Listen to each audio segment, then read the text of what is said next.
y'all familiar with this family? I wasn't until he told me the names. I'll fill you in later. Today we got a first-hand perspective of the crime scene at Moselle, the Murdaugh's family property. Now, this is body camera video that was just released today. We see officers approach the dog kennels where Paul and Maggie Murdaugh were murdered in Carlton County in 2021. Investigative reporter Ann Emerson highlights the most notable moments in these videos. Ann? Well, Tessa, I actually have some breaking news as well. Sources close to the defense are now telling us that Alec Murdaugh, the defendant, may be testifying on his own behalf and taking the stand. And we'll certainly be keeping you up to date with that. But back to those videos that you were just speaking about. We're now seeing the videos that the jury saw the first day of the double murder trial. Now, you can't help but sort of feel like you're walking through the crime scene with these officers and assessing the dangers and also speaking to the only other person there, the defendant, Alec Murdaugh. It's bad. It's bad. Check the pulses.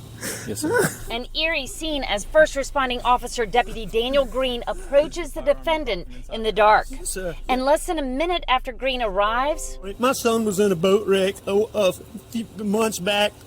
He's been getting threats. Alec Murdaugh launches into a possible motive for the killings. What are they covering them up? Those blurred areas in the video are the bodies of Maggie and Paul, about 30 feet apart. He's asked that if we don't have to disturb anything, not to. We've got sled on the way. First responders discuss trying to move Paul to check for a weapon. It changes the scope of everything. If there's firearms underneath him. No weapon is found under Paul. A couple more pieces. I found some more over there. Back where? Over there? Yeah, I'm trying to figure out why there's 3 in our blackout. Trying to figure out why there's so many shell casings. The next day, we see SLED agents rummage through the trash, retrieving empty ammo boxes. Gucci. A credit card receipt from Gucci. And at the main house, they discover guns, a lot of them.